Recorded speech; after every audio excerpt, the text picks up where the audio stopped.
그래서 경제 상황이 나쁘지 않고 그냥 일반적인 상황에서도 그러니까 모든 투입 요소들이 완전 활용되고 있는 상황이라고 하더라도 계속해서 기업들은 잡 포스팅을 할 거고요.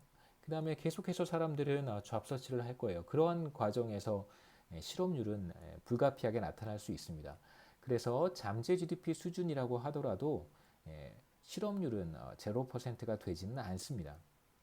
첫 번째 이제 이런 상황을 우리가 생각하고요. 두 번째 잠재 GDP는 어떨 때 산출량 수준이냐면 모든 가격이 신축적일 때 가격은 이제 신축적이어야 합니다. 그러니까 flexible price를 우리가 전제를 합니다. 간단한 예를 하나 생각해 볼 수 있는데요. 노동에 대한 수요가 감소했다가 늘어나는 경우를 한번 생각해 보죠. 자, 만일 노동 수요가 늘어날 때 임금이 상승하지 않는다면 어떻게 될까? 그림을 제가 간단하게 하나 그려보겠습니다. 자, 노동시장 간단하게 한번 생각해 보시죠. 자, 이쪽이 웨이지고요. 자, 이쪽이 뭐 노동 시간이라고 해도 되고 사람 숫자라고 해도 괜찮습니다. 사람이라고 해도 되고요. 노동 공급 곡선을 우리가 그릴 수 있고 노동 수요 곡선을 그냥 통상적인 수요 공급 다이어그램이라고 생각하셔도 괜찮아요. 자, 노동에 대한 수요가 감소했어요. 그러니까 뭐 외부적인 충격이 있었을 수도 있고 경제가 잠시 안 좋아서 노동에 대한 수요가 이렇게 하락했었습니다. 그래서 임금이 실질 임금이 이제 하락했다고 한번 이건 실질 임금입니다. 하락했다고 한번 생각해 보죠. 현재 균형 상태가 여기 있었어요. 이제 이랬다가 다시 이제 노동 수요가 회복이 됐습니다. 이렇게 회복이 됐는데 임금 상승이 이루어지지 않는다고 한다면 자, 노동 수요가 이렇게 회복이 됐음에도 불구하고 실제로 이전 수준으로 임금이 회복되지 않는 상황을 우리가 한번 이야기해 보는 거예요. 그렇다면 지금 수요 곡선은 여기 있고 공급 곡선은 뭐 변하지 않았습니다. 그런데 지금 문제는 웨이지가 여기에 걸쳐 있는 거예요. 자, 웨이지가 이 상태에서 올라가지 못하고 있습니다. 뭐 다양한 요인으로 보통 이제 떨어지지 않는 경우로 생각해 볼 수도 있지만 저희는 그냥 편의상 올라가지 않는 경우. 자, 그렇게 되면 임금 수준이 여기서 스톡해 있으면 여기서 이제 걸려 있으면 실제로 사람들은 주어진 임금에서 이 주어진 임금에서 일을 하겠다는 사람들은 여기까지밖에 안 되겠죠. 그렇죠? 공급 곡선과 색깔을 좀 바꿔보겠습니다. 공급 곡선과 이제 웨이지를 같이 읽으면 되니까요. 웨이지가 이렇게 주어지면 일을 하겠다는 사람들은 여기까지 혹은 뭐 기존에 노동시장에 있는 사람들이 일을 그 공급할 의사가 있는 노동시간이 이제 여기까지밖에 안 되겠죠.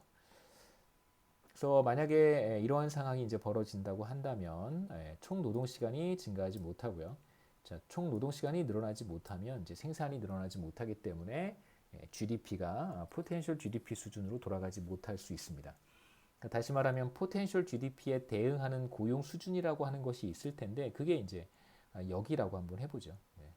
이제 애초에 포텐셜 GDP 수준에 있었고 그때의 경제 전체의 총 노동 시간과 실질 임금 수준은 여기였었습니다. 이게 이제 어떤 포텐셜 GDP 상태에서의 노동 시장의 모습이라고 해볼 수 있는데 이제 수요 곡선이 하락했다가 다시 상승하는 과정에서 실질 임금이 상승하지 못한다면 가격이 여기서 이제 가격은 뭐 웨이지도 다 포함하는 것이니까요. 재화나 상품 가격뿐만 아니라 노동 시장에서 거래되는 노동의 가격, 웨이지도 우리가 가격이라고 부릅니다.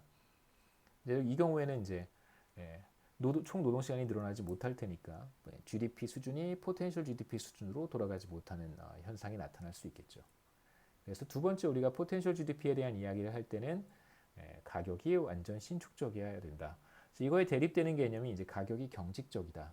뭐 스티키 프라이스라고 부르기도 하고요. 뭐 프라이스 리지디티, 뭐 프라이스 스티키니스 이렇게 표현하기도 합니다. 그 다음에 이제 우리가 포텐셜 GDP에 대한 이야기를 했으니까 실제 GDP, 그 다음에 GDP 갭 이런 것들 개념을 차례대로 보도록 하겠습니다. 자, actual output 혹은 뭐 actual GDP라고 하는 것은 실제 우리가 그 생산한 재화와 서비스의 가치라고 생각하시면 되겠습니다. 그래서 한 나라의 경제가 다양한 충격으로 인해 잠재 GDP로부터 벗어난 산출량 수준이다라고. 그러니까 실제 우리가 기록한 데이터를 통해서 우리가 보여주는 GDP 수준, Actual GDP 이렇게 우리가 얘기할 수 있어요. 이 개념을 우리가 어떻게 생각해 볼 수 있냐면 제가 그림을 먼저 하나 보여드리겠습니다. 그림을 보고 다시 5페이지로 돌아오죠. 어디에 있냐면 여기 이 그림이 더 좋겠습니다. 자, 이 그림을 보시면 이건 제가 2020년 1분기까지 데이터가 실질 GDP에 대한 데이터가 나와 있어서 그림을 그려본 것이고요. 이 그림 먼저 보는 게 좋겠습니다. 하나 앞으로 돌아가서 자, 이 붉은색 이렇게 반듯한가요? 직선이라고 보기는 그 완만한 붉은색 선이 추세라고 우리가 얘기해 볼 수 있어요. 이게 바로 포텐셜 GDP입니다. 포텐셜 GDP고요.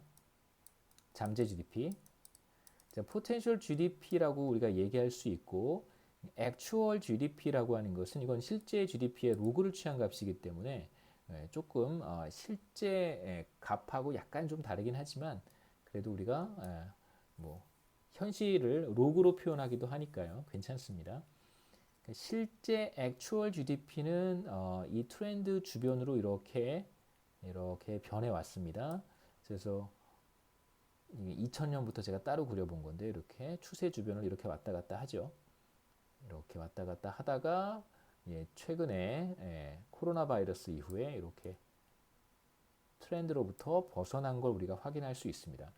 실제로 이 그림을 어떻게 그리는 거냐면 트렌드가 존재하고 잘 여러분 이해하셔야 됩니다. 트렌드가 존재하고 한국 경제의 실제 GDP가 이렇게 가는 어떤 트렌드가 존재해서 거기를 왔다 갔다 한다라고 지금 제가 그걸 다 알고 그린 그림이 아니고요. 무슨 뜻이냐면 사실 저는 뭐만 관찰했냐면 실제 GDP만 관찰한 거예요. 그러니까 실질 GDP죠, 그렇죠? 이건 리얼 GDP고요. 명목 GDP에 반대되는 개념인 리얼 GDP고, 그래서 제가 일부러 액추얼 GDP라고 부르는 것입니다. 우리가 실측한 거, 실제로 관찰한 GDP가 이 파란색 선인데 이 붉은색 선은 사실 제가 모르는 거예요. 파란색 그래프를 먼저 이렇게 소프트웨어 같은 데 집어넣고 트렌드를 계산해 달라고 하면 이제 거꾸로 트렌드를 계산하는 겁니다. 그래서 거시경제학에서 많은 사람들이 이해하지 못하는 엑서사이즈 중에 하나가, 그러니까 우리가 거시경제학자들이 수행하는 여러 가지 작업 중에 많은 사람들이 이해하지 못하는 작업 하나가 뭐냐면요.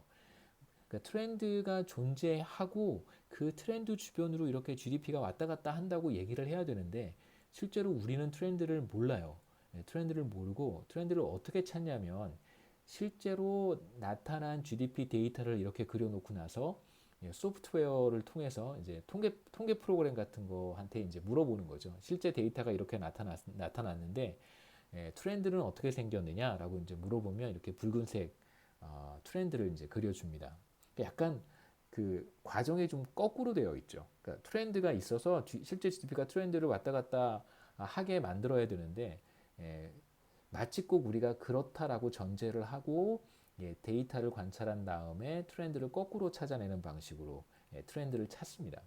약간 좀 이해가 되지 않는 엑서사이즈이긴 하지만 이렇게 해도 괜찮습니다. 이건 이제 통계적인 기법이기 때문에 여하튼 붉은색과 같은 트렌드가 존재하는데 이 트렌드가 바로 포텐셜 GDP고요. 실제 GDP, 액추얼 GDP는 이 트렌드를 이렇게 올라가기도 하고 떨어지기도 하고 올라가기도 하고 떨어지기도 하고 이 트렌드 주변을 왔다 갔다 하겠죠.